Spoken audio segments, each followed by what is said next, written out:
I never understood why my own mother didn't love me. Even before my dad died, I'd catch her looking at me with this expression, like I was a puzzle she regretted trying to solve. Dad was my shield, my protector. He'd ruffle my hair and tell me stories about adventures we'd have someday. "Just you and me, kiddo," he'd say. "The world won't know what hit it." But when I was 7, Dad's car skidded off an icy bridge. They found him 2 days later.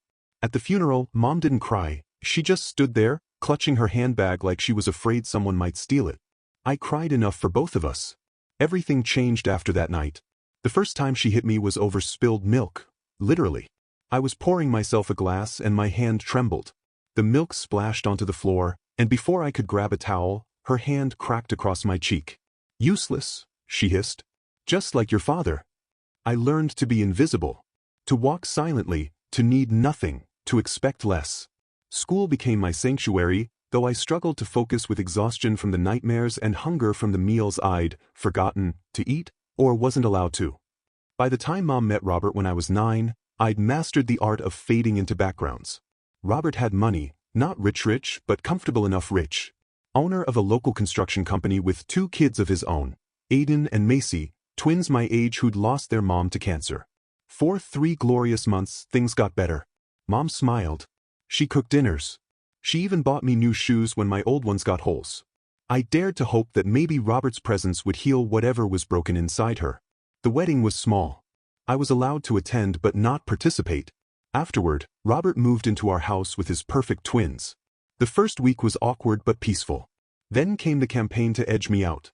It started with small things. Aiden claimed I'd stolen his action figure. I hadn't. Macy said I pulled her hair when no one was looking. I didn't. Their lies were always just believable enough, and with sorrowful eyes, they'd tell their dad about the mean things I supposedly did. Mom never defended me. Not once. Why would they lie? She'd demand, arms crossed. The guest room became the twins' playroom. My belongings were moved to the unfinished basement. No proper bed, just a musty pull-out couch that smelled like wet dog. Every night, I'd curl up and whisper to my dad's photo, "I'm okay. I promise." My 10th birthday came and went without acknowledgement. That same week, the twins had an elaborate party with a bouncy castle and 20 guests. I watched from my basement window, pressing my palm against the glass as children squealed with delight above. The final straw came 3 days after that party.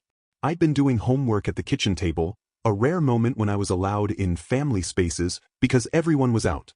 I heard the front door open, and the twins rushed in, faces flushed with excitement. "Mom, Dad," they called out. The word "Mom" from their lips made something twist inside me.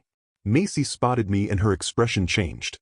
She nudged Aiden, who walked to the table and deliberately knocked over my glass of water onto my schoolbooks.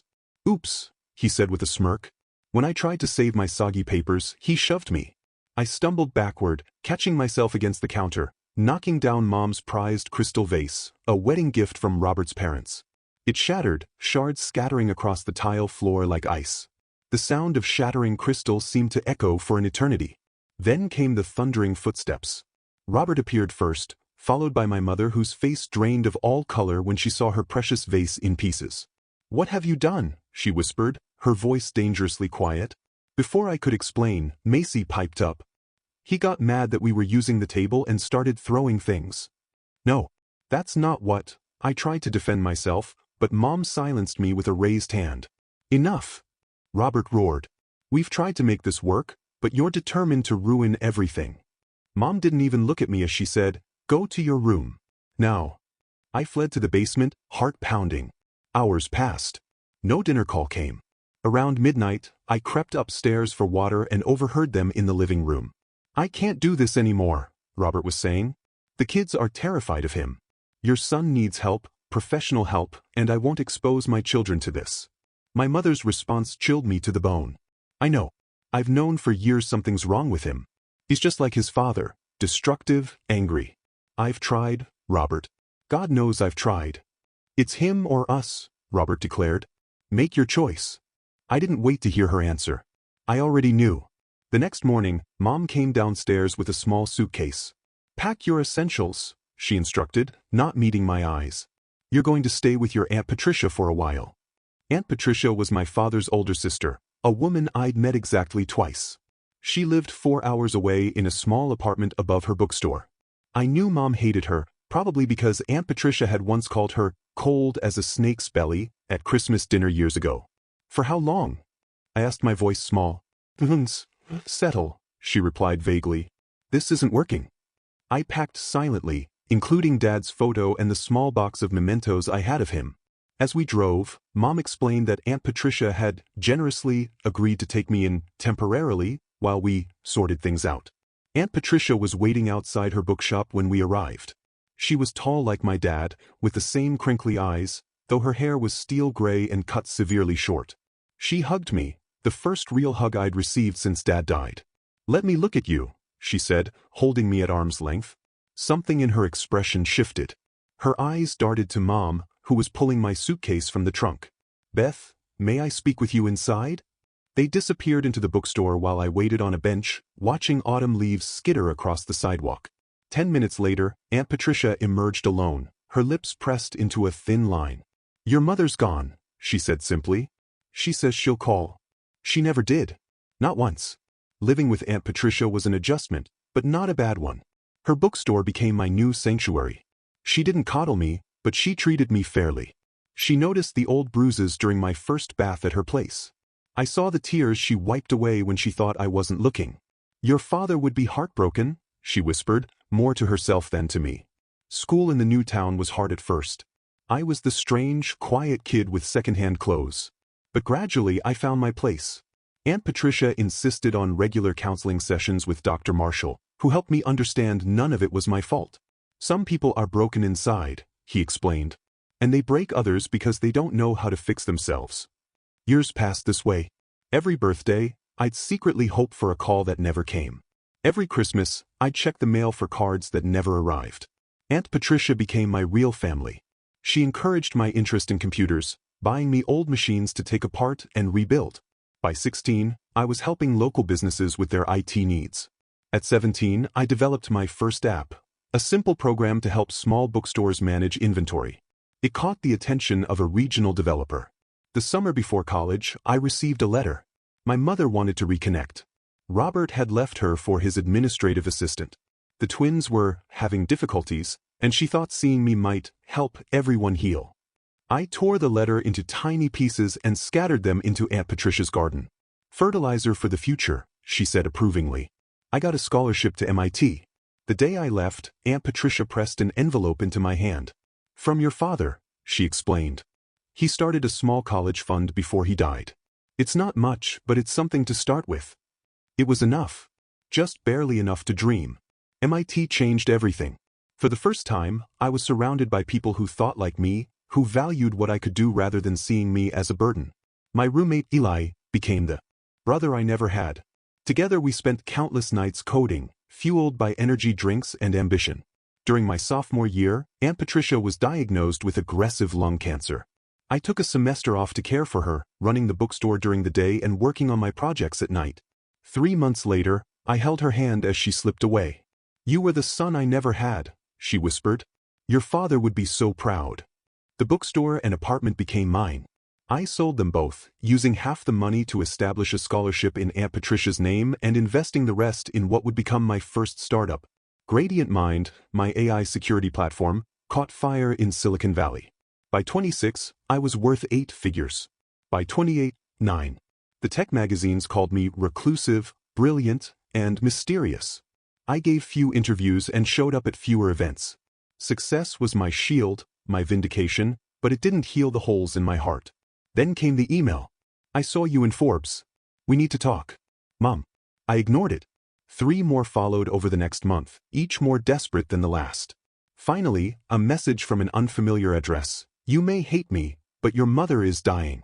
Pancreatic cancer. She wants to see you. Robert. Something cold settled in my chest. I hired a private investigator who confirmed the diagnosis, terminal, 6 months at most. Robert had indeed left her years ago. The twins had both dropped out of college. Aiden had 2 DUIs, and Macy had cycled through 3 rehab facilities. They lived with my mother in a small apartment, burning through what little savings she had left. I bought a ticket home.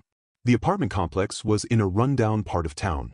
I knocked on door 14B, bouquet of lilies in hand. Not for sentiment but for appearance. The door opened to reveal Macy, nearly unrecognizable. The pretty, privileged girl was gone, replaced by a gaunt woman with hollow eyes. "Holy shit," she breathed. "You actually came." Inside, the apartment was cluttered but clean. Aiden sat on a threadbare couch, scrolling through his phone. He looked up, recognition flickering across his face. "Look what the cat dragged in," he muttered. A bedroom door opened, and Robert emerged, grayer and heavier than I remembered. "She's awake," he said, then noticed me. An uncomfortable silence fell. "Where is she?" I asked. Mom looked small in the hospital bed they'd set up in the master bedroom. Machines beeped softly beside her. Cancer had eaten away her fierce edges, leaving behind a fragile shell. Her eyes widened when she saw me. "You came," she whispered. "I did. I need to explain." I raised my hand, stopping her. "I'm not here for apologies or explanations. I'm here because no one should die alone." I stayed for 3 days, arranging for better medical care, a private nurse, and comfortable accommodations. On the 3rd night, while the others slept, Mom beckoned me closer. "I failed you," she said, tears streaming down her sunken cheeks. "After your father died, I couldn't look at you without seeing him. And it hurt too much." "That wasn't my fault," I replied quietly. "No, it wasn't." She reached for my hand. "I don't deserve forgiveness." "You're right. You don't." Her face crumpled, but I continued. "Forgiveness isn't something you earn. It's something I give when I'm ready. And I'm not ready." Before leaving, I met with a financial advisor. I established a trust that would cover Mom's medical expenses and provide a modest monthly stipend for her remaining time, enough for comfort, not luxury. For Aiden and Macy, I funded addiction treatment and vocational training, but stipulated they must maintain sobriety and employment to receive ongoing support. "Why are you doing this?" Robert asked as I prepared to leave. "Not for you," I assured him. "Not even for her. For the boy who deserved better." 3 months later, Mom passed away. I attended the funeral but stood apart from the small gathering. As I turned to leave, Macy approached me cautiously. "Thank you," she said. "For everything. We were awful to you." "Yes, you were." "I don't expect forgiveness." I looked at her, really looked at her. She was 30 days sober, according to my reports. "Trying at least." "Good," I replied. "Because real redemption takes more than words. It takes actions, consistently, over time." I walked away without looking back, returning to the life I'd built for myself. The revenge I'd dreamed about as a desperate child turned out differently than I'd imagined. Not a dramatic confrontation or financial ruin, but something more powerful, living well while offering them just enough rope to either climb up or hang themselves with their choices. Some nights I still wake up in a cold sweat, hearing glass shatter or feeling phantom pain across my cheek. On those nights, I remind myself that I am not that frightened child anymore. I survived. Thrived. The greatest revenge wasn't what I did to them, but what I refused to let them do to me.